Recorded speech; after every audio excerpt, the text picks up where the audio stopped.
Agropecuária BR de hoje falando sobre Nelore pintado. Você vai conhecer agora o trabalho desenvolvido na fazenda do pecuarista Hélio Correia da Costa, Hélio Correia de Assunção, perdão. A reportagem de Rosa Cabral. Vamos falar do Nelore pintado. Olha, e no Mato Grosso do Sul tem um dos maiores criadores do Brasil, que é o Hélio Correia de Assunção. Um ex-jogador de futebol que no campo da genética vem fazendo uma seleção de ponta. Tá clareando o dia e o galo faz a cantoria.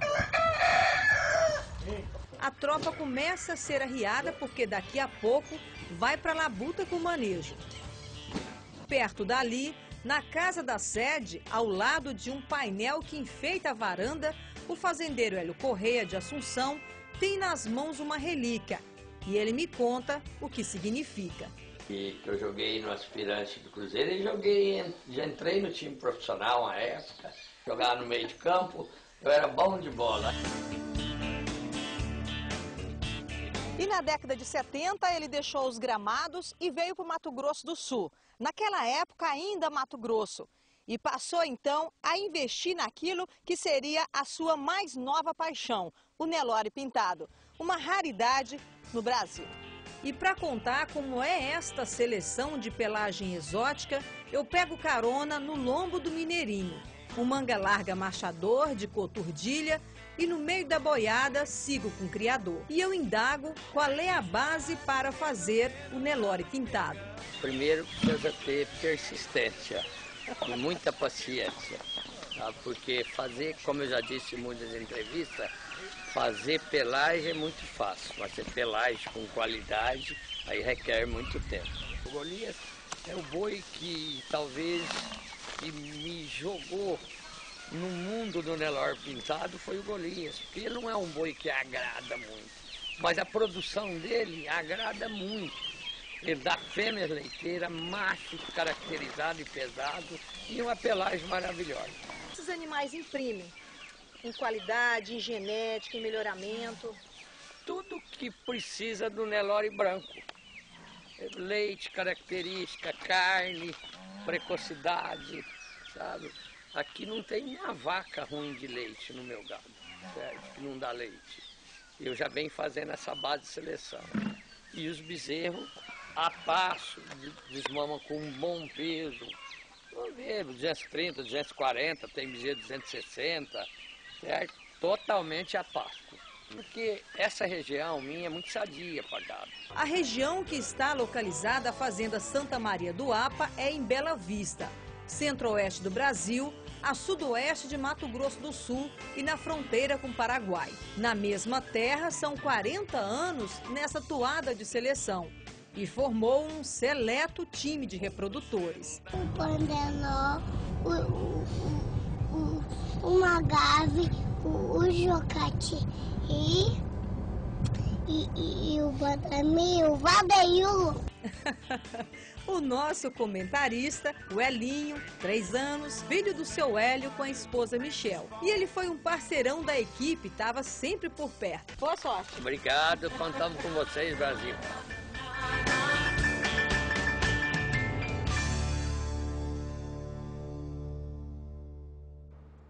E agora eu trago para vocês os indicadores de preços média Brasil da vaca pronta para abate e também do boi gordo dos últimos 30 dias. A apuração de preços é feita pela agência Rural Business e eu começo pelo preço médio da vaca pronta para abate, que nos últimos 30 dias teve queda de 0,67%, fechando hoje cotada R$ 137,43 a arroba. Sai do dia 5 de dezembro, R$ 138,36 a arroba, maior média nos últimos 30 dias. Em queda, portanto, hoje R$ 137,43 é o preço médio da vaca pronta para abate. Agora o preço médio do boi gordo. Nos últimos 30 dias também teve queda de 0,63%, fechando a R$ 146,30. Sai do dia 5 de dezembro do ano passado, R$ 147,23 a média do boi gordo. Em queda também nos últimos 30 dias, hoje cotado a R$ 146,30 a média do boi gordo, segundo a agência Rural Business. Agora você acompanha a cotação do boi magro em todo o país.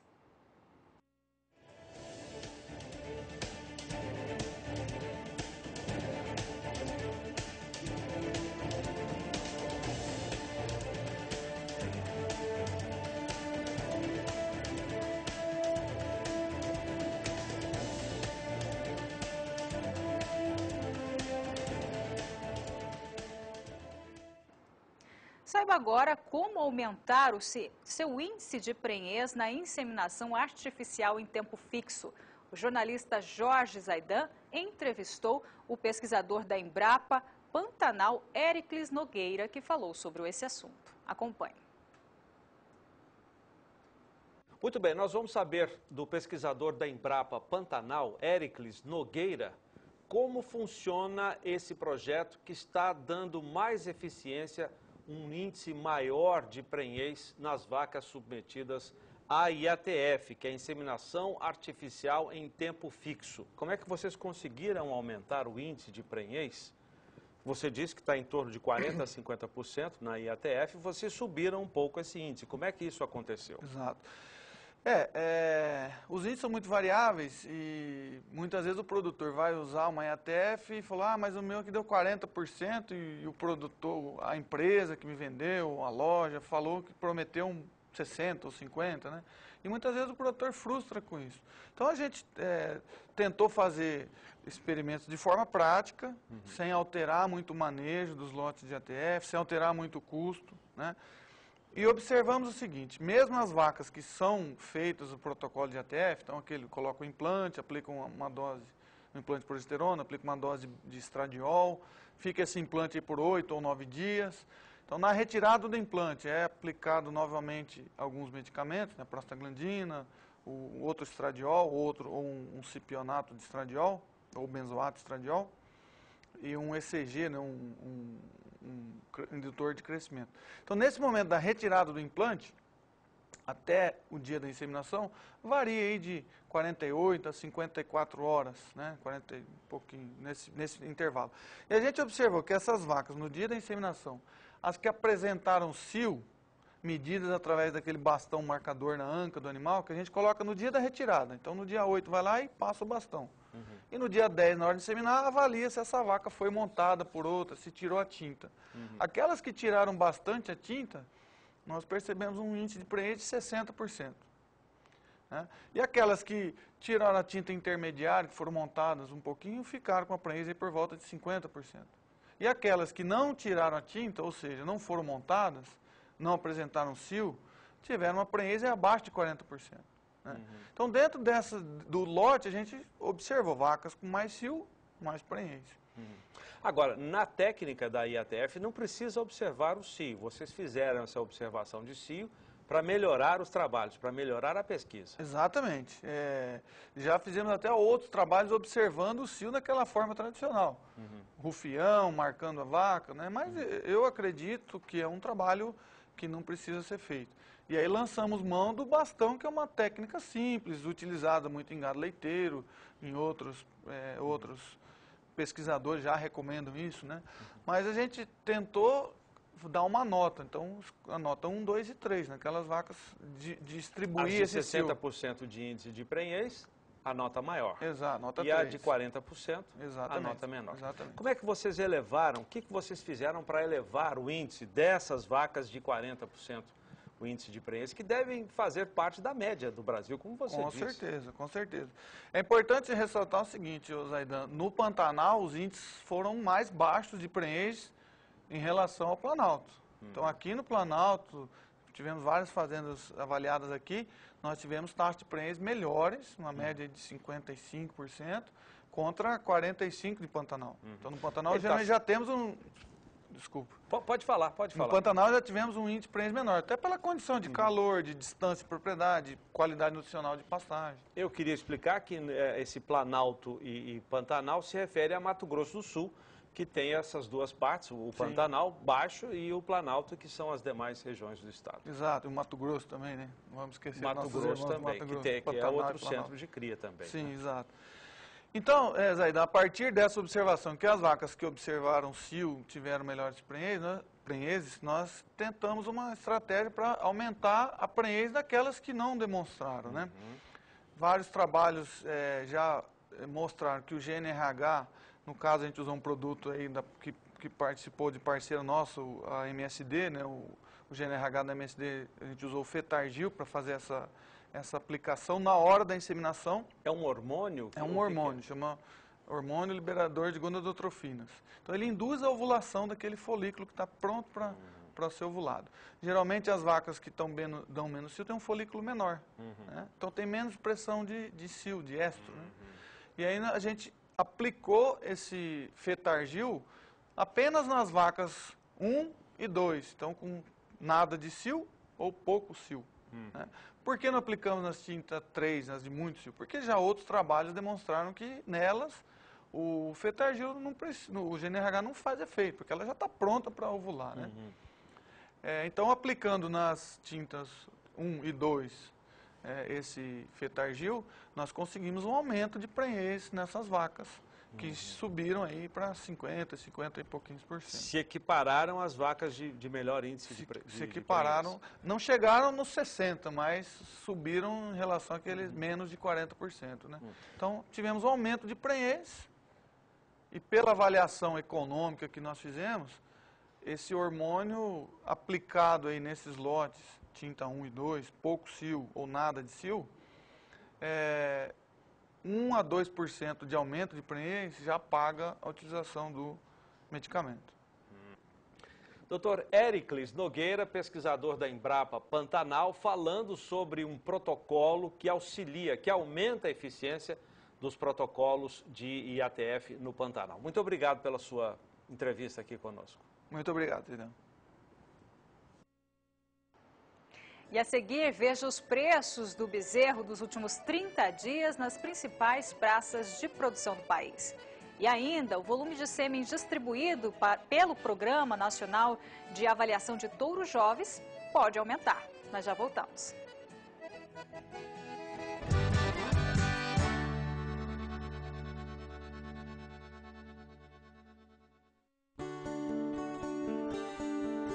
No começo era só um leilão, guiado na vontade pela paixão. Mesmo com ventos contrários, nada derruba um sonho visionário. Ei, ei. E o Brasil viu acontecer. Do recinto, o boi foi pra TV, correndo os 4 cantos da nação, extinto o gado e agora o caminhão. E assim foi o nascimento do canal do boi. E assim foi o nascimento do canal do boi. Agrocanal e o novo vi chegar, Conexão BR entra no ar. Os canais que formam o nosso SBA. E comemorar mais um ano com SBA. E prosperar mais um ano com SBA. E comemorar mais um ano com SBA.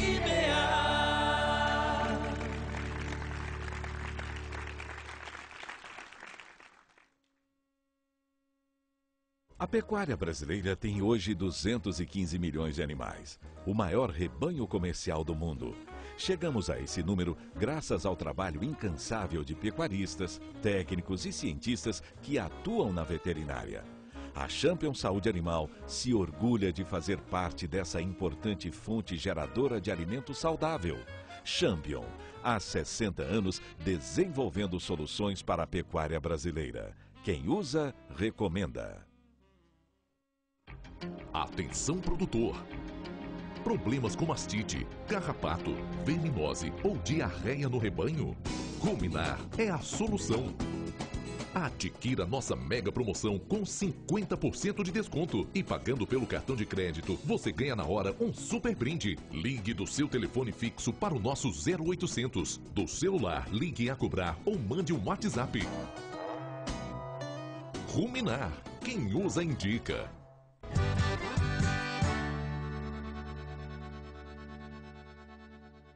Pecuária BR de volta e agora com a previsão do tempo para a região centro-sul do país, onde a chuva ganha força e há risco de queda de granizo nas lavouras de grãos. Vamos saber então como fica a previsão do tempo para a região centro-sul do país com Graziela Gonçalves. Olá, Graziela. As chuvas ganharam bastante força na região sul do país, volumes elevados, e em poucas horas no estado do Rio Grande do Sul choveu mais da metade do esperado para todo o mês em alguns municípios. Isso se dá por conta de uma área de baixa pressão que, combinada a uma frente fria, veio avançando pelos 3 estados, continua mantendo o tempo bastante instável e isso melhorou também a questão da umidade do solo, que ainda vai continuar mais elevada agora no estado gaúcho. Também temos uma umidade um pouco mais melhorada entre o estado de São Paulo, todo o sul e oeste de Minas Gerais, e apenas aqui no norte de Minas e o Espírito Santo que a situação ainda é crítica por conta da falta de chuvas mais regulares. A região centro-oeste segue num dilema. O estado do Mato Grosso recebeu muita chuva, mas agora o Mato Grosso do Sul e Goiás já recebem uma chuva mais irregular e é por isso que a umidade do solo diminuiu. Agora a expectativa para esses próximos dias é de chuva. Agora, principalmente nesta sexta-feira, estes sistemas que avançam pela região sul começam a atingir também parte do sudeste. A chuva ganha intensidade e há risco para queda de granizo nas lavouras de grãos entre São Paulo e todo o sul de Minas e também no extremo sul do Mato Grosso do Sul. Fica ainda o alerta também para queda de granizo no estado do Paraná ao longo desta sexta-feira, mas para os próximos dias vai continuar chovendo, teremos acumulados elevados, olha, passa até de 70 milímetros aqui sobre essa região e infelizmente o norte de Minas e o Espírito Santo e ainda grande parte do centro-oeste seguem com chuvas irregulares e maiores períodos de tempo seco. Já para o próximo período a chuva volta a se espalhar por lá. Teremos então agora a umidade do solo começando a ser um pouco mais recuperada no estado de Goiás, com acumulados em torno dos 50 milímetros e também no estado do Mato Grosso do Sul. Infelizmente o norte de Minas e o Espírito Santo ainda não recebem chuva muito volumosa, mas aos poucos isso vai melhorando. Teremos acumulados em torno até dos 15 milímetros. Continua chovendo bem entre São Paulo e sul de Minas, acumulados elevados e também em grande parte da região sul do país. Eu volto com vocês no estúdio. Obrigada, Graziela Gonçalves. E agora eu trago para vocês o preço do bezerro dos últimos 30 dias em algumas praças de produção do país. Lembrando que a apuração desses preços é feita pela Agência Rural Business. Eu começo pelo estado do Rio Grande do Sul, onde o preço do bezerro hoje chegou a R$ 930 a unidade, isso desde o dia 5 de dezembro do ano passado, ou seja, estabilidade no preço nos últimos 30 dias. Agora, bezerro no estado do Paraná.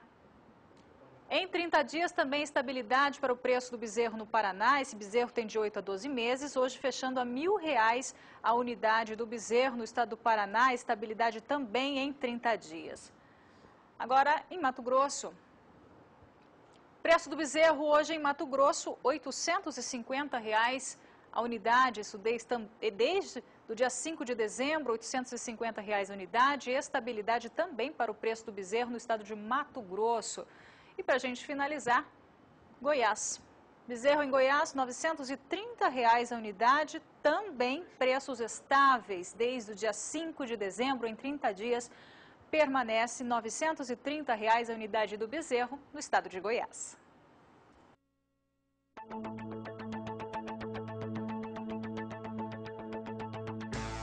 Pecuária de precisão é com o Feeder SC, o distribuidor de ração ou suplemento alimentar para semi-confinamento e gado a pasto da Casale.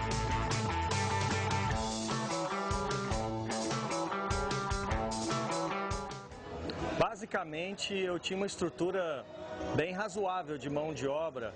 Em algum momento onde o nível de suplementação aumentava para esses patamares aí de 2% do peso vivo, eu cheguei a ter 4 até 6 funcionários que ficavam praticamente o dia inteiro mobilizados só na questão de abrir sacaria, tira a sacaria do galpão, põe no carreta, da carreta põe no coxo, e com a feeder eu tive uma melhoria instantânea na questão dos processos. Se transformou uma coisa muito mais mais simples, porque eu passei a receber o concentrado em forma de Big Bag através de um guincho, melhor dizendo. Eu abasteço a máquina e um funcionário só faz com muito mais facilidade e com muito menos tempo o processo de tratar esses animais com esse nível de suplementação. Isso trouxe muito mais dinamismo, robustez, tranquilidade, velocidade ao sistema, e isso facilitou muito através da balança e dos processos que a máquina oferece, mensurar exatamente o que o animal está comendo e o quanto está sendo distribuído no coxo. Mas dependendo da escala, como eu cheguei lá a distribuir 7 toneladas a 10 toneladas por dia, aí realmente a operação se torna uma operação que, em termos de mão de obra, ela fica onerosa, lenta e sem tanta precisão. Só em questão de salário, eu consegui diminuir a minha estrutura de 4 para 2 funcionários. Então, muito se deve ao fato de que a melhoria dos processos foi substancial com o incremento da feeder. Mas existem vários outros ganhos que, com a máquina, vieram melhores processos de gestão, mais solidez ao produzir. Eu enxergo a Casale de uma forma sólida, uma empresa que passa credibilidade, uma empresa que tem uma pós-venda muito importante e que sempre está ligada ao fato de estar aprimorando processos tecnológicos dentro dos produtos que a trabalha. Pecuária de precisão é com o Feeder SC, o distribuidor de ração ou suplemento alimentar para semi-confinamento e gado a pasto da Casale.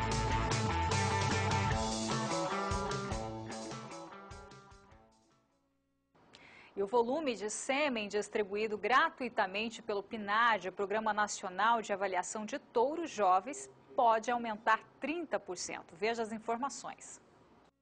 Já estão nas centrais de produção de sêmen os 23 touros classificados durante a 7ª edição do PNAT, Programa Nacional de Avaliação de Touros Jovens. O prazo para o congelamento e a entrega de material genético deve ser feito até o final de abril.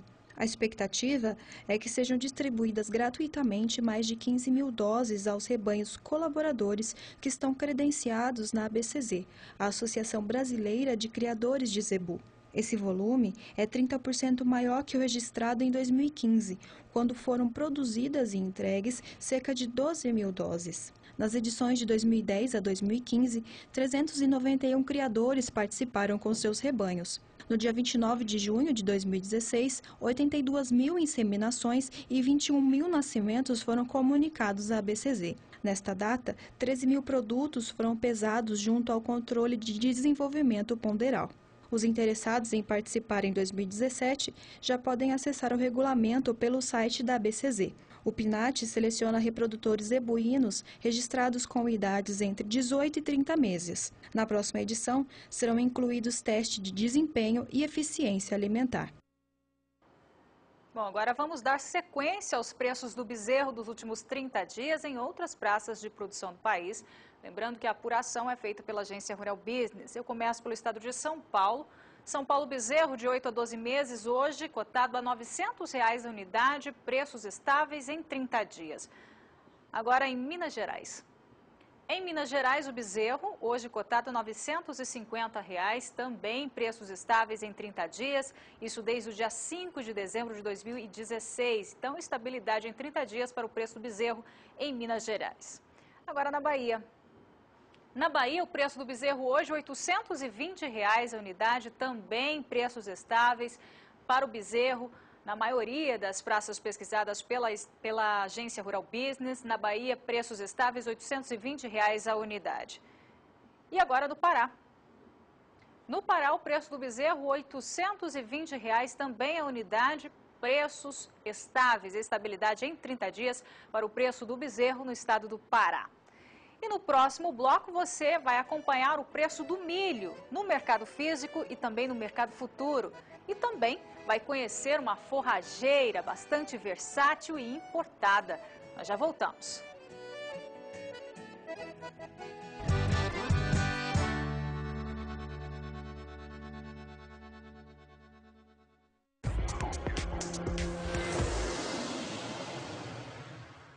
A decisão de comprar produtos de qualidade que aumentem a produtividade e tornem o rebanho muito mais produtivo é do pecuarista. O campo de ofertas traz para vocês parceiras, empresas parceiras, para você poder tomar essa decisão. Como a Nutrifos Nutrição Animal, a única empresa de homeopatia veterinária com ISO 9001, certificação mundial, que facilita bastante a sua escolha. É o campo de ofertas, direto do campo, para você.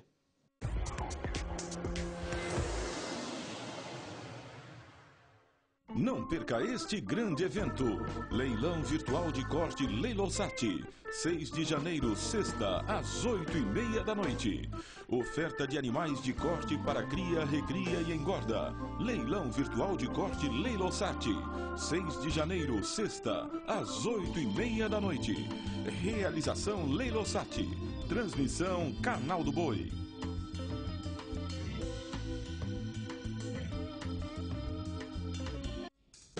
Participe do Universo de Leilões SBA. Entre no site www.sba1.com. Clique no link Cadastro e preencha com seus dados. Envie uma cópia dos seus documentos e nossa equipe entrará em contato com você para a confirmação. É fácil e simples. www.sba1.com. SBA. Ninguém acredita mais no agronegócio do que a gente. Sementes Agromax, tradição na produção das sementes de capim. Mais leite, mais carne. Isso é produtividade. A Sementes Agromax investe em pesquisas e tecnologia de produção, pensando no seu lucro. Não é por acaso que somos destaque em pastagens em todo o Brasil. Ligue agora mesmo e fale com as Sementes Agromax. 0800 038 1005. Agromax. Essa é boa, hein?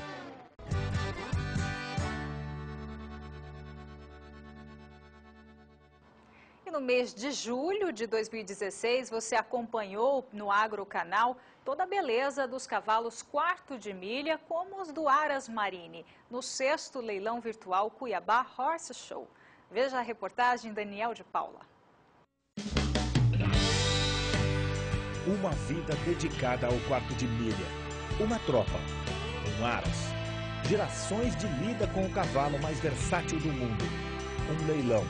O 6º leilão virtual Cuiabá Horse Show, organizado pela família Marini e que o Agrocanal mostra no dia 4 de julho, segunda-feira.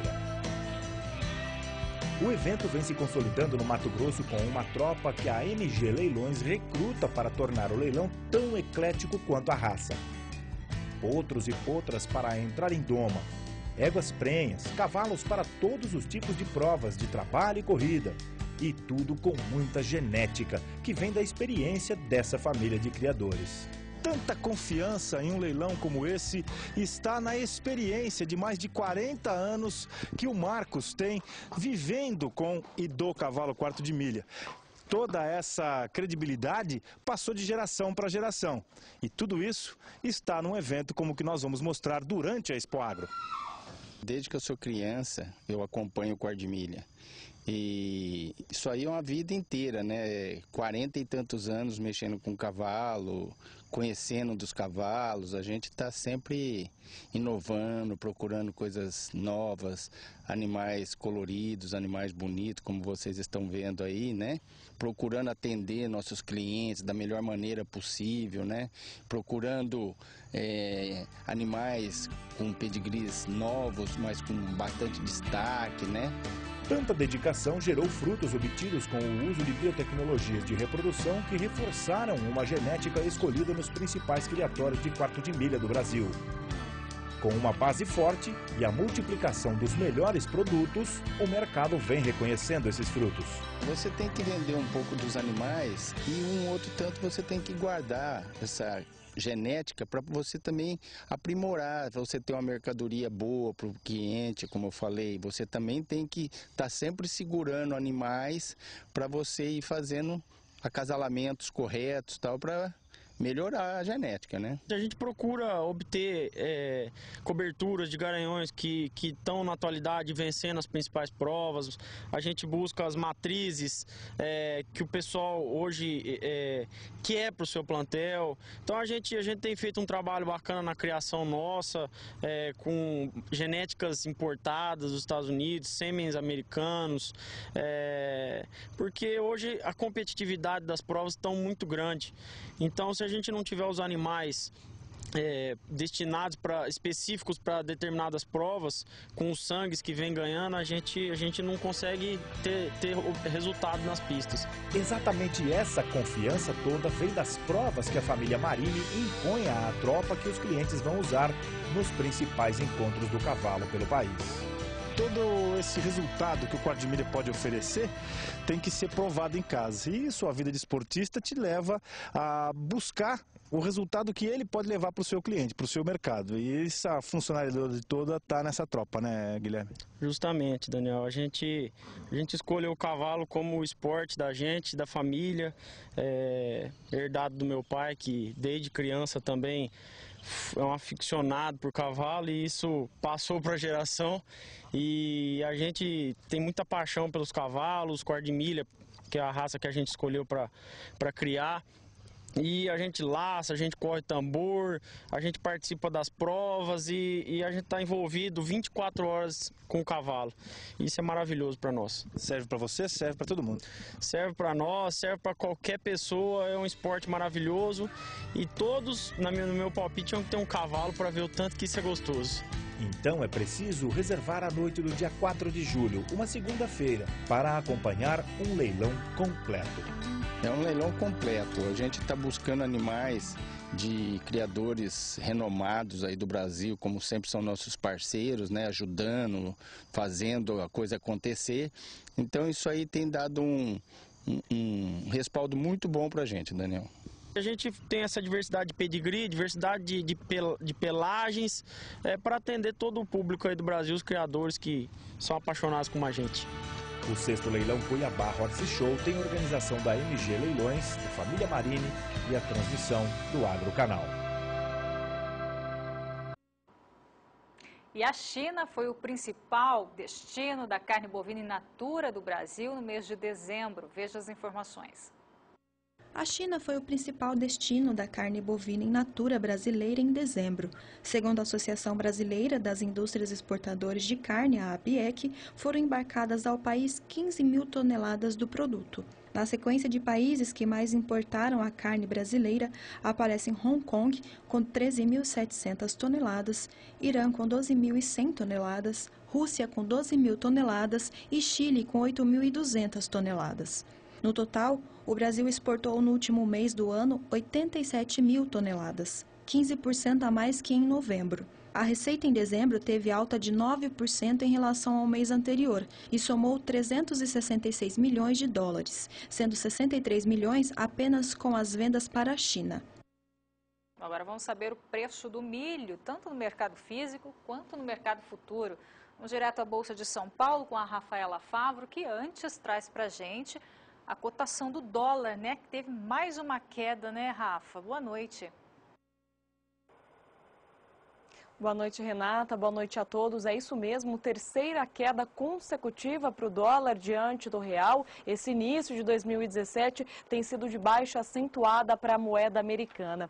Entre o final de 2016 e agora, esse início de 2017, o dólar já teve uma desvalorização de cerca de 5% diante do real. Mas os operadores de mercado dizem que é para ter muita cautela, que o dólar pode e deve voltar a subir ao longo deste ano. Esse movimento de baixa tem sido provocado por alguns fatores externos, como é o caso do petróleo, que tem operado em alta nos últimos dias, também por conta de uma entrada de recursos estrangeiros aqui no Brasil hoje, ou seja, isso aumenta a oferta de dólares no mercado e baixa a cotação da moeda, e também pela ausência de notícias vindas do campo político e econômico agora nesse início do ano. Mas a partir do final de janeiro, principalmente com a entrada de Donald Trump na Casa Branca, assumindo a presidência dos Estados Unidos, a expectativa é de um movimento de alta para a moeda americana. Hoje o dólar fechou o dia cotado a R$ 3,18 mais 80 e teve uma queda de 0,65%. Bom, como eu disse, as commodities têm operado em alta nesses últimos dias. Hoje foi um dia de ganhos para o petróleo, mas principalmente para o minério de ferro, o que fez com que entre as 5 maiores altas do Ibovespa, 4 fossem de empresas ligadas às siderúrgicas. Uma delas foi a Vale. Só que um outro problema acabou acontecendo com a Vale já no meio da tarde, o que pode até prejudicar as ações da empresa nos próximos dias. Uma explosão seguida de incêndio aconteceu em uma unidade da Vale Fertilizantes, localizada em Cubatão, que fica próximo do litoral de São Paulo, perto de Santos, de Guarujá. Essa explosão aconteceu por volta das 15 horas, 3 horas da tarde, horário de Brasília. Não há informações até o momento sobre feridos. O Corpo de Bombeiros acabou esvaziando tanto a fábrica da Vale Fertilizantes quanto outras empresas que ficam ali em volta. Uma fumaça espessa e amarela pode ser vista de várias áreas de Cubatão e há uma grande preocupação em relação ao que pode ter de químico nessa fumaça. Já foi confirmado o vazamento de amônia, que é altamente tóxico por lá. Por enquanto, as equipes tanto do Corpo de Bombeiros quanto da Prefeitura trabalham para conter esta fumaça. Bom, agora sim vamos falar sobre o mercado de milho. Os preços têm apresentado queda nesses últimos dias, principalmente nesse começo do mês. Você vê agora que os preços que operavam até acima de R$ 39,00 a saca de 60 quilos, lá no meio de dezembro, já fecharam o ano em R$ 38,00 a saca e agora já estão abaixo desse patamar. Já é a terceira queda consecutiva, uma baixa. O preço está agora em R$ 36,90 a saca de 60 quilos. Apenas nesses 3 dias, 3, 4 e 5 de janeiro, a queda foi de mais de 2%. Bom, você acompanha também como ficaram as cotações no mercado futuro. O preço do milho aqui na BMF Bovespa tem refletido essa queda nos valores. Bom, o contrato de janeiro ficou a R$ 36,79 a saca e queda de 1,5%. Para março, R$ 35,06 a saca, a queda hoje foi de 0,68%. Contrato de maio, a R$ 34,09 a saca, cai 2,79%. E o contrato de setembro, a R$ 31,60 a saca, tem queda também de 0,25%. O contrato de setembro ontem foi o único que operou em alta, hoje voltou a cair. Os preços têm apresentado queda para o milho, tanto no mercado físico quanto no mercado futuro, por conta da expectativa de aumento na produção e também aumento na oferta aqui no Brasil nos próximos meses. A safra de verão já teve um aumento de área e as condições climáticas são bem positivas. E também há uma expectativa de boa produção para a segunda safra de milho aqui no Brasil, que também deve ter um aumento de área. Agora você acompanha a cotação do milho no mercado físico do Brasil, apurado em várias praças.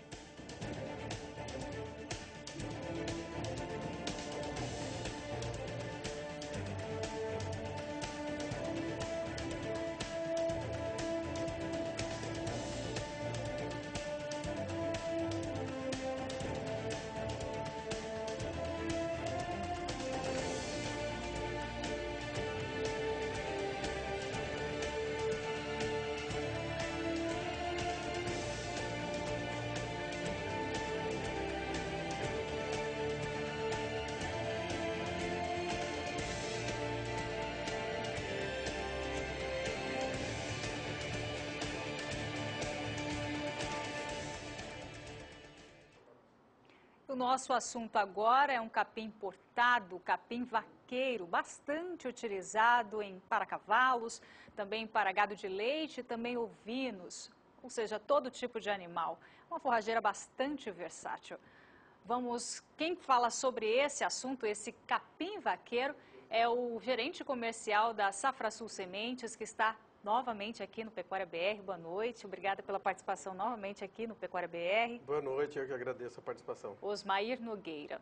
Osmair, a gente sabe que a forrageira é bastante versátil para todo tipo de animal, mas quais as características dela que as diferencia dessa forrageira que já diferencia das demais? Bom, justamente uma delas é a opção de usar ela tanto para bovinos, como para equinos, como para capinos. A versatilidade. A né? versatilidade. Esse é um ponto forte dessa forrageira, porque geralmente o que nós temos hoje no mercado são forrageiras destinadas para bovinos, mas que por algum motivo de palatabilidade ou digestibilidade, equinos não têm boa aceitação. E ovinos também não aceitam devido ao porte, algumas forrageiras têm um porte muito alto e que para ovinos não é compatível.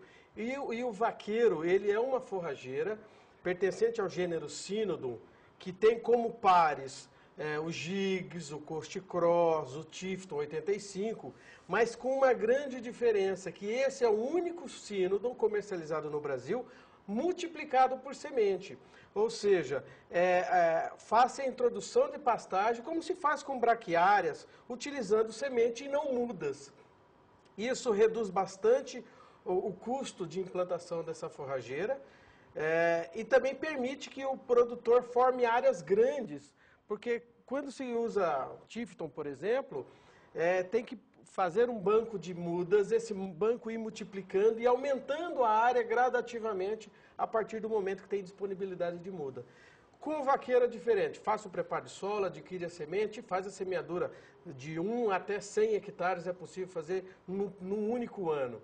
Então, essa versatilidade e a facilidade de implantação torna o vaqueiro um grande diferencial e, além disso, tem ainda a qualidade nutricional desse capim, que é uma das melhores que tem hoje disponível no mercado. Há uma pesquisa que diz que aumenta a produção de leite no consumo desse capim? Exatamente. Isso é dados da Fundação ABC, um órgão de pesquisa localizado em Castro, no Paraná, ligada à Castrolanda e várias outras cooperativas do sul do Brasil, onde eles vêm acompanhando o capim vaqueiro já há 5 anos e comparando ele com outras forrageiras, com outros Cynodons.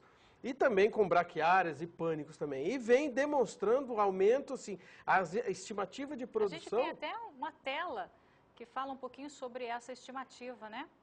Primeira tela, produção. Aí. Isso. Ok, obrigada. Então, essa é uma pesquisa média de 5 anos da Fundação ABC, onde fez um comparativo com o vaqueiro, comparando com Gigs e com Tifton.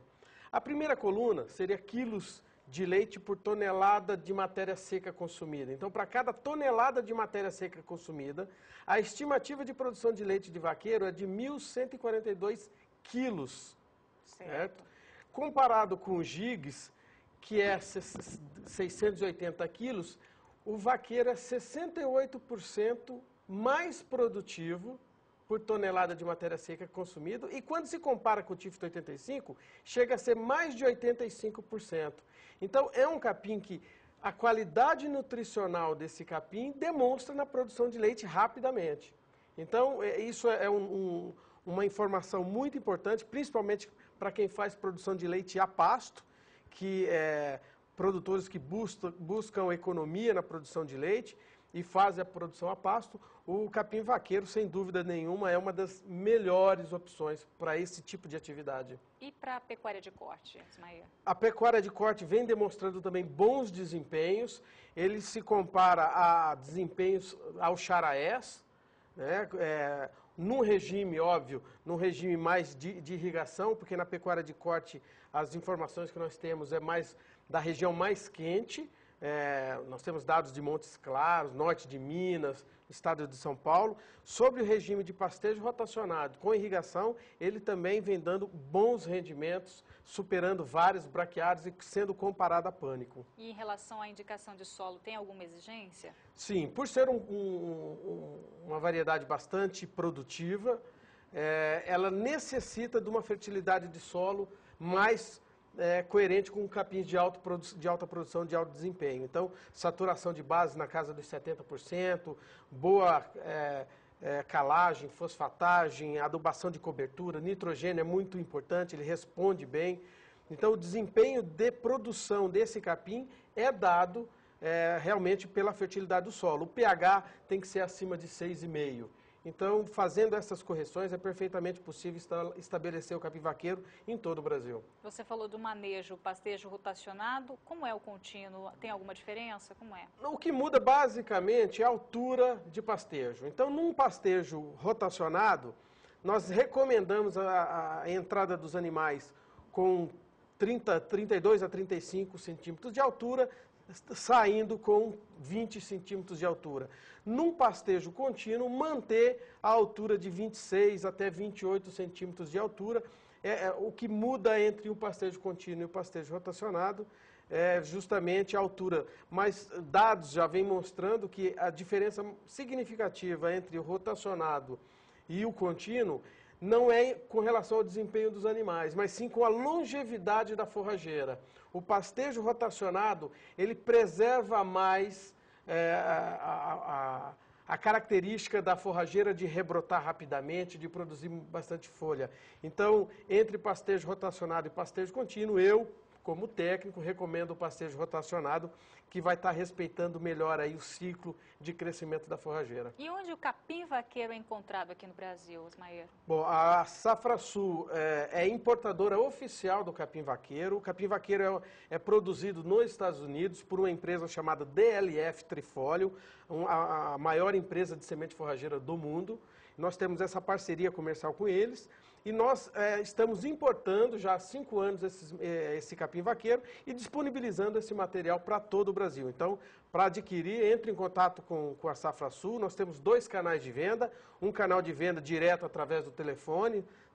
A Safrasul está sediada aqui em Campo Grande, no Mato Grosso do Sul. O telefone é o 67-3358-5400. O produtor basta entrar em contato conosco. Ou então nós temos um canal de venda, um e-commerce, um canal de venda virtual, onde o produtor acessa o nosso site, safrasulsementes.com.br, clica em loja virtual e pode comprar aí rapidamente, muito fácil, simples e seguro comprar também pela nossa loja virtual. Para a gente finalizar, qual é o fator de sucesso para a implantação do capim vaqueiro?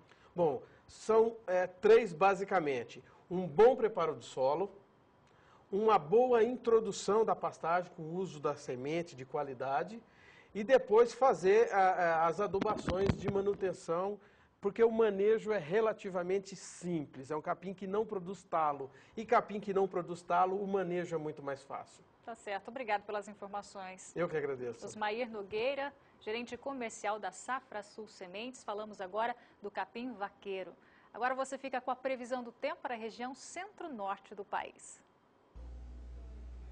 Sobre o centro-norte do país, a situação ainda é complicada. Na região norte, o calor combinado à umidade ainda mantém as instabilidades em grande parte dos estados. Já como as instabilidades voltaram a ganhar força na região sul e a umidade da Amazônia vem sendo desviada, isso desfavorece bastante a região nordeste e também o estado do Tocantins, tanto que a umidade do solo por lá ainda segue muito baixa. Agora, grande parte aqui dos estados da região norte tem bons índices de umidade por conta dessa maior frequência de chuvas. Tanto que agora, ao longo dos próximos dias, ainda não será possível recuperar essa umidade do solo, principalmente no Mato Piba. Temos aqui predomínio de tempo mais seco e pouco volume de chuva. As chuvas no Nordeste devem ficar mais concentradas, principalmente sobre o litoral norte. Agora, nas demais áreas da região norte do país, a chuva continua e ainda mantém os bons índices de umidade do solo, favorecendo o desenvolvimento das pastagens. Já para o próximo período, a expectativa é que aos poucos a chuva retorne para o interior do Nordeste. Não vai salvar completamente as lavouras, mas já começa aí a melhorar um pouco mais essa questão da umidade, com acumulados que no oeste da Bahia podem ficar em torno dos 30%. Agora, na região norte, a chuva ainda segue mais constante e com melhores acumulados. Eu volto com vocês no estúdio. Bom, e no próximo bloco, os preços das carnes, suíno, frango, bezerro e também do boi gordo. Nós já voltamos.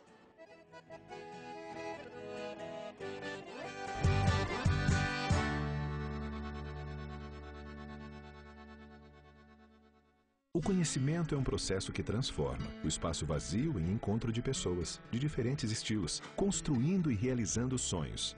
Por isso que estamos aqui, transformando a teoria e prática em ações concretas, verdadeiros ambientes de experimentação. Porque transformar o conhecimento em qualidade de vida é o que nos motiva. Vestibular FIO 2017. Inscrições abertas. fio.edu.br ou 0800 770 8788. Faculdades FIO Ourinhos, transformando tudo e todos para melhor. A gente partia para o campo com 3 pessoas, hoje a gente vai só com uma. E a gente precisava trazer o animal, estressar o animal, trazendo em curral. Mudou bastante. Primeiro, não estressa o animal. Não ficar pegando animal no pasto. Os animais ficam tranquilos. Ele está lá, a gente chega com o aplicador, joga o Tiguvon no animal e ele está tranquilo. Foi muito eficiente nesse manejo. A economia foi muito boa. O Tiguvon trouxe vários benefícios. Foi excelente. Encare a bicheira com mais praticidade. Tiguvon, quem usa, não larga mais. Tiguvon é da Bayer. Se é Bayer, é bom. Sementes Agromax, tradição na produção das sementes de capim. Mais leite, mais carne. Isso é produtividade. As Sementes Agromax investe em pesquisas e tecnologia de produção, pensando no seu lucro. Não é por acaso que somos destaque em pastagens em todo o Brasil. Ligue agora mesmo e fale com as Sementes Agromax. 0800 038 1005. Agromax. Essa é boa, hein? Atenção produtor. Problemas com mastite, carrapato, verminose ou diarreia no rebanho? Ruminar é a solução. Adquira nossa mega promoção com 50% de desconto. E pagando pelo cartão de crédito, você ganha na hora um super brinde. Ligue do seu telefone fixo para o nosso 0800. Do celular, ligue a cobrar ou mande um WhatsApp.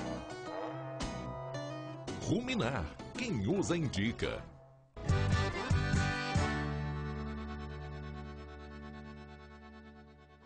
E a gente volta falando sobre crédito rural.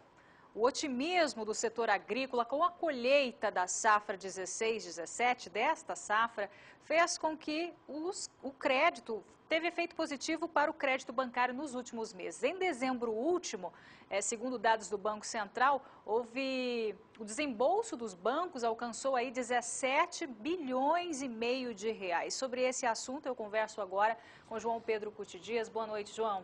Boa noite, Zé Renato. Acontece que quando foi lançado o Plano Safra, o Brasil estava numa turbulência política muito intensa no fim do primeiro semestre de 2016. E você tinha vindo uma safra complicada, safra que houve quebra significativa. O Brasil acabou colhendo 185 milhões de toneladas de grãos, quando era previsto colher mais de 200 milhões. Seca, alguns locais excesso de chuva, etc. Tudo isso acabou complicando o processo. Então havia uma dúvida a respeito de como seria o comportamento da tomada de recursos por parte do produtor. O Banco do Brasil já tinha feito pré-custeio no primeiro semestre, já adiantando dinheiro para compra de insumos, etc., num total de 10 bilhões de reais, 10 bilhões e pouco de reais. Quando começou o Plano Safra, houve um recuo. A questão da incerteza do dia a dia, a preocupação, houve um aumento nas taxas de juros, havia uma dúvida se o governo teria recursos para aportar, já que o déficit era muito grande do orçamento, porém, não pode mexer naquilo que dá certo no Brasil. Ou seja, o governo se virou e conseguiu alocar os recursos necessários para que houvesse o processo. Vamos pegar umas telas, acho que tem 3 telas prontas, que a gente podia comentar em cima delas. Então, quando o governo alocou recursos, demorou um pouquinho para sair, você olha o custeio. O custeio em 2015 está um pouco maior que 2016, 51,4, isso é julho a dezembro. Os planos safra são de julho a fim de junho. Então, sai o plano safra no fim de junho, começa a contratar no mês de julho. Já os investimentos, você vinha uma certa retração. Porém, dezembro foi um mês de muita tomada de recursos. Prova é que subiu e chegou praticamente ao mesmo valor do ano passado, de 2015, da safra 15-16. Com destaque, no caso do investimento, o Moderfrota. O Moderfrota tinha 5 bilhões previsto no orçamento. E aí os 5 bilhões estão quase totalmente comprometidos. Aí o governo alocou mais 2 bilhões e meio, 50% praticamente, a mais no processo. Esse é o recurso para compra de máquinas, equipamentos, etc. Então é um recurso que o produtor estava protelando uma tomada de decisão. Quando chegou em setembro, outubro, começou o ano normal, chovendo, as lavouras em bom desempenho, criou coragem, vamos que vamos. E aí ele procurou mais. Na área de comercialização, aí entrou aqueles recursos das letras do Letra de Crédito do Agronegócio, LCA. Repara que grande parte desse valor é oriundo desses recursos do LCA. São juros um pouco maiores que o de custeio normal, porém ainda com valores já pré-definidos. O total, então, de 89 bilhões contra 85 desse ano. Certo. Até o fim do Plano Safra, com certeza, pela demanda, pelo aquecimento. E nós agora temos uma segunda safra de milho, alguma coisa em 11 milhões de hectares. Com certeza vai haver uma demanda para recurso de custeio, com certeza vai ficar num total maior que o ano passado. Tem uma outra tela também, né, João? Divisão por porte. Você vê a agricultura empresarial, você tem limites para a agricultura empresarial, está em função do CNPJ ou do CPF do proprietário. Você tem um certo limite, até um certo limite ele tem condição de acessar com taxas pré-fixadas, outros acima disso tem taxas normais de juro.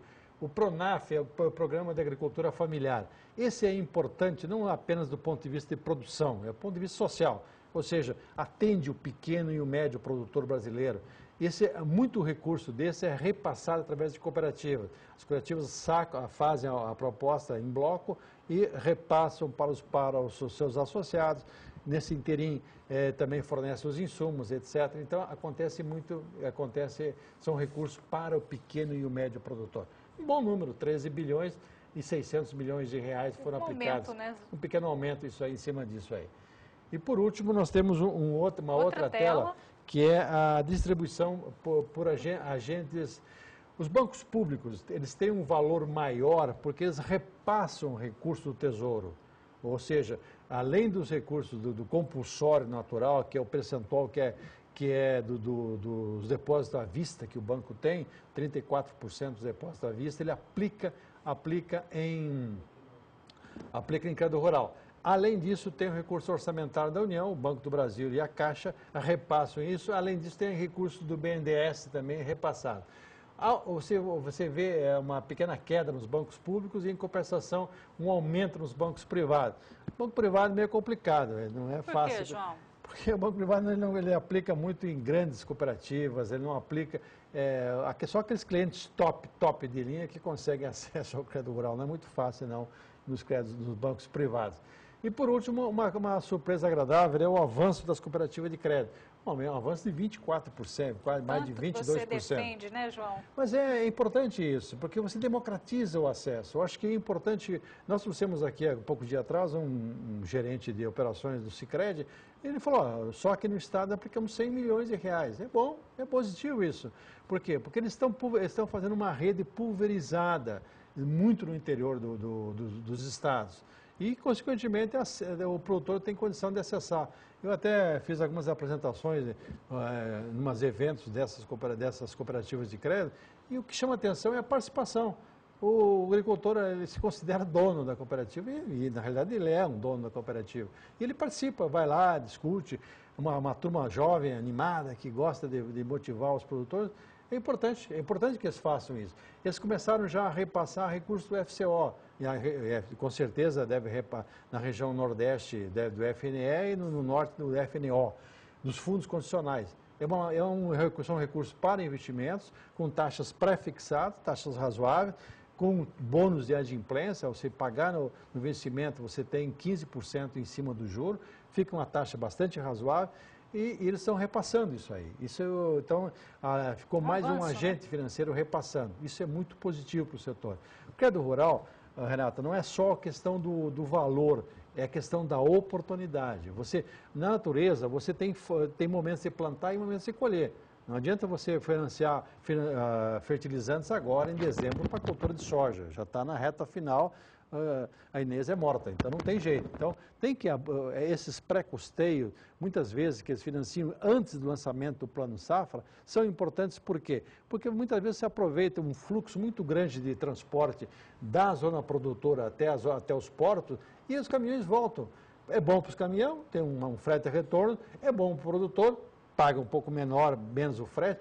Vê, nós chegamos agora no início do plantio da soja, vamos pegar Mato Grosso do Sul como exemplo, nós estamos a 1.100 quilômetros dos portos de ou Paranaguá ou Santos, que são a maior parte das empresas misturadoras de fertilizantes.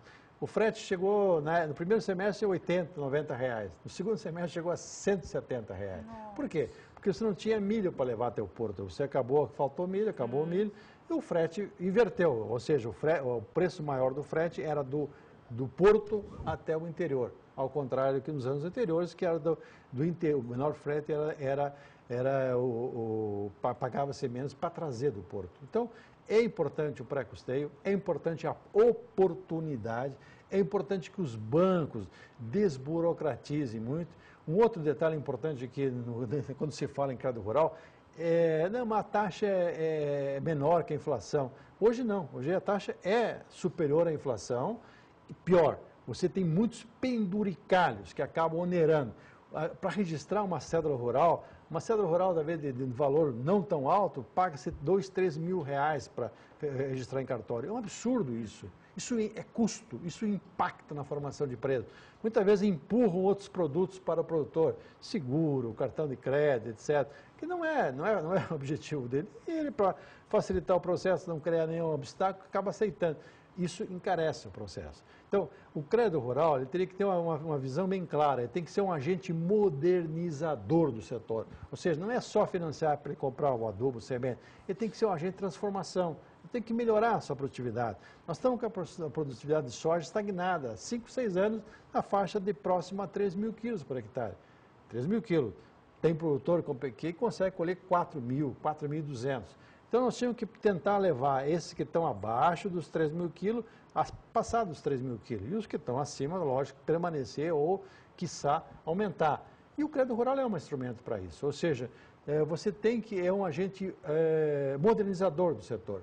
Quando o produtor gosta muito de comprar máquina, ainda mais agora, mão de obra difícil, dificuldades, máquinas cada vez mais eficientes, maiores. Você tem plantadeiras hoje que o produtor faz a aplicação do adubo antes do plantio, na época do plantio só usa a plantadeira para distribuir a semente, ou seja, há uma evolução tecnológica e ele busca recursos. É por essa razão que sempre o setor do agronegócio é um setor que investe, que ao contrário dos demais setores, o produtor quando sobrou um dinheiro, ele põe na terra. Com certeza, ele compra, ou ele faz uma melhor fertilização, ou compra equipamentos, ou faz armazém. Ele tem uma vocação natural de reinvestir. Isso é bom para o setor, é bom para a economia brasileira. Tá certo, João, obrigado pelas informações. Bom trabalho. Bom, agora vamos até a Bolsa de São Paulo, conversar com a Rafaela Favro, que tem os preços atualizados da carne, do suíno, do bezerro e também do boi gordo. Com você, Rafa. Olha, Renata, os preços do suíno e do frango têm apresentado uma certa estabilidade nos últimos dias no mercado físico, segundo as apurações feitas pelo CPEA. Os preços até têm variado, mas é muito pouco. Eles ficam dentro de uma faixa de valores sem grandes oscilações.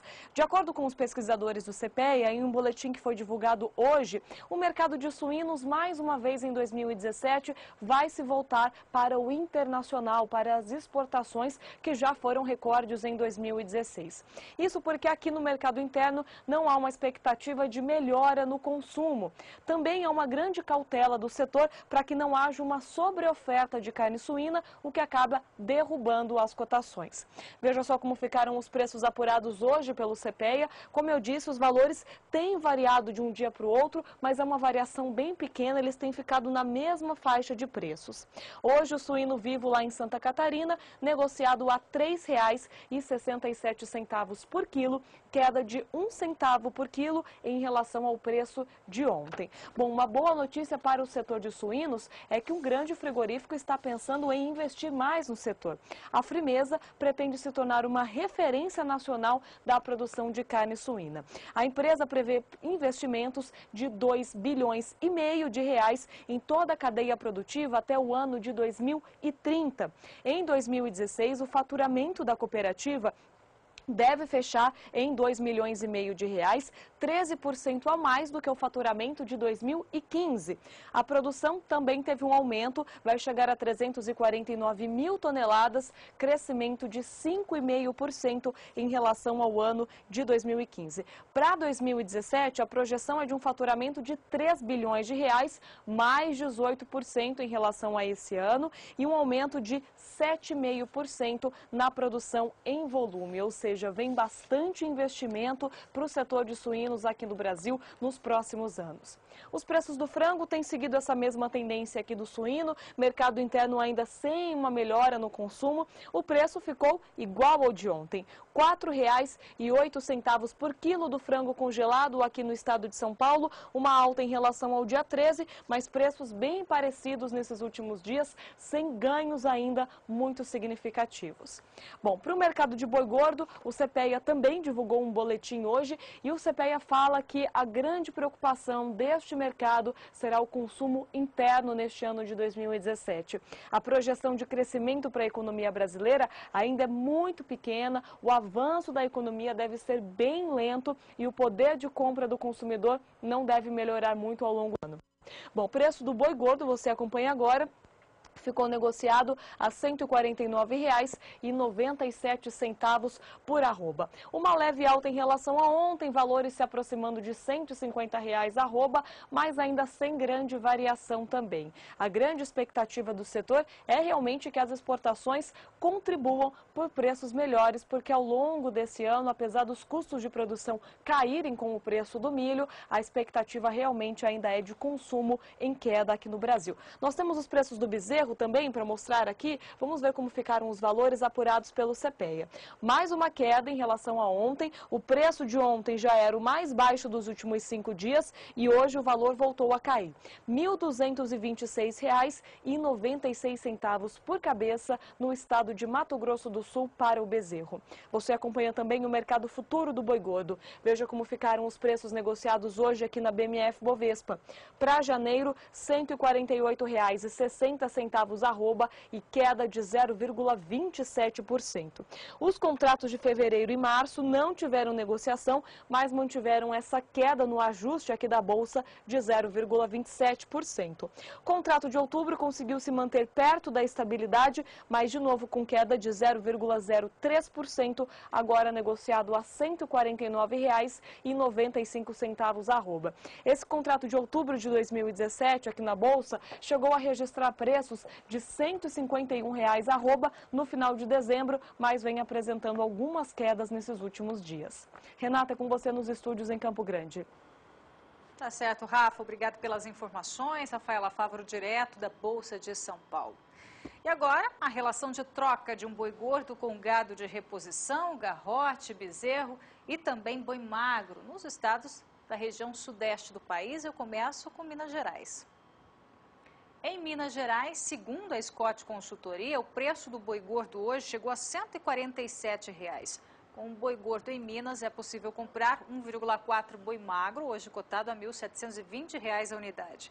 Com um boi gordo em Minas Gerais, é possível comprar 1,7 garrote, hoje valendo R$ 1.420 a unidade.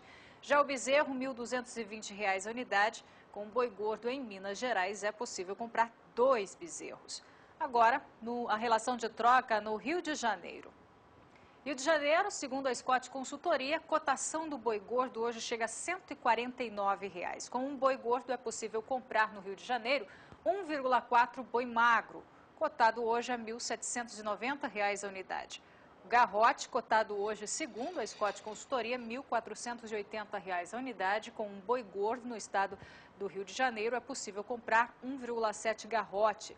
Já o bezerro, R$ 1.360 a unidade. Com um boi gordo é possível comprar 1,8 bezerro.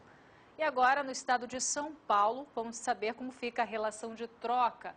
Com um boi gordo no estado de São Paulo, hoje em Araçatuba, R$ 150 a arroba, é possível comprar 1,3 boi magro. Boi magro hoje cotado a R$ 1.940 a unidade, já o garrote R$ 1.600 a unidade. Hoje, segundo a Scott Consultoria, com um boi gordo no estado de São Paulo, é possível comprar 1,6 garrote. Já o bezerro, com um boi gordo em São Paulo, é possível comprar 1,9 bezerro. Essa foi a relação de troca de um boi gordo com gado de reposição na região sudeste do país. E agora você acompanha uma análise da Scott Consultoria sobre o mercado do boi gordo, que ainda continua lento, mas aos poucos vai retomando a movimentação. Veja a análise com o Gustavo Aguiar. Olá, vamos ao fechamento do mercado do boi gordo nessa quinta-feira, dia 5 de janeiro de 2017. Bom, aos poucos a gente já percebe um fluxo de negociações um pouco maior se comparado ao primeiro dia da semana da abertura, né, do ano 2017, mas ainda existem indústrias que vêm sentindo aí a falta do volume de negócios e, como consequência, as duas escalas têm encurtado um pouco. O fechamento de hoje, das 32 praças pesquisadas pela Scott Consultoria, houve alteração em 5, tá certo? Sendo 4 baixas e uma alta. A região do Triângulo Mineiro foi verificada uma alta e em Goiás, na região de Goiânia e na região sul, os preços caíram, assim como em Rondônia e também na região norte do Tocantins. No mercado de carne atacadista com osso, houve uma leve alteração, com o boi casado fechando em R$ 9,60 o quilo. Então, de maneira geral, a gente vê uma conjuntura de poucas alterações em relação ao fechamento de ontem. Bom, pessoal, por hoje é isso. Meu nome é Gustavo Aguiar, sou zootecnista e consultor da Scott Consultoria. Bom, e agora a cotação do boi gordo, segundo a Scott Consultoria, que apura preços para uma boiada comum. Primeira região sul, nordeste do Paraná, R$ 150,50. Segundo a Scott Consultoria, não houve nenhuma alteração na cotação na região sul. Oeste de Santa Catarina, 154, oeste do Rio Grande do Sul, R$ 4,90 o quilo, mesma cotação em Pelotas. Agora a região norte, segundo a Scott Consultoria, teve alteração no sudeste de Rondônia e no norte do Tocantins. Acre 124, Redenção no Pará 126, Marabá 124, Paragominas 126, sudeste de Rondônia 125, queda de R$1, sul do Tocantins 134, norte do Tocantins uma alteração, queda de R$2, hoje fechando a R$ 128. Agora a região nordeste não houve nenhuma alteração, segundo a Scott Consultoria, Alagoas 153, oeste da Bahia 158, sul do estado 148 e oeste do Maranhão R$ 129. Região centro-oeste também, segundo a Scott Consultoria, que apura preços para uma boiada comum, Goiânia, Goiás 138, uma queda de R$1, sul do estado 138,50, queda de R$2 na cotação, Campo Grande, Mato Grosso do Sul 138, tudo igual, Dourados 137, Três Lagoas 135, ainda dando sequência à região centro-oeste, preço Scott Consultoria, Cuiabá, Mato Grosso, 132, norte do estado 126, sudeste de Mato Grosso, R$ 133 e sudoeste de Mato Grosso, R$ 126. E para a gente finalizar, Scott Consultoria, região sudeste do país, preço boi gordo à vista, Barretos, Araçatuba, R$ 149 em Barretos, Araçatuba 150, Belo Horizonte R$ 147, Triângulo Mineiro houve alteração, uma alta de R$1, sul de Minas 143, norte de Minas 147, Rio de Janeiro 149, Espírito Santo R$ 148. A nossa próxima fonte de informação também que apura preços para o boi gordo é a Agência Rural Business, que apura preços para uma boiada de bom acabamento de carcaça e também de boa logística entre a indústria e a fazenda. Começo pela região sul também, preço Rural Business na região sul, alteração em Santa Catarina, uma queda expressiva de R$ 5 na arroba. Na cotação, Paraná 157, Santa Catarina 160, queda de R$ 5, Rio Grande do Sul R$ 5,06 o quilo no sul. Agora na região norte não houve alteração, segundo a Agência Rural Business, Pará 131, Tocantins 139 e Rondônia R$ 131. Região nordeste agora, Também não houve alteração, Bahia 160 e Maranhão 135. Região Centro-Oeste, segundo a agência Rural Business, também não houve alteração, Goiás 146, Mato Grosso do Sul 143 e Sul de Mato Grosso R$ 137.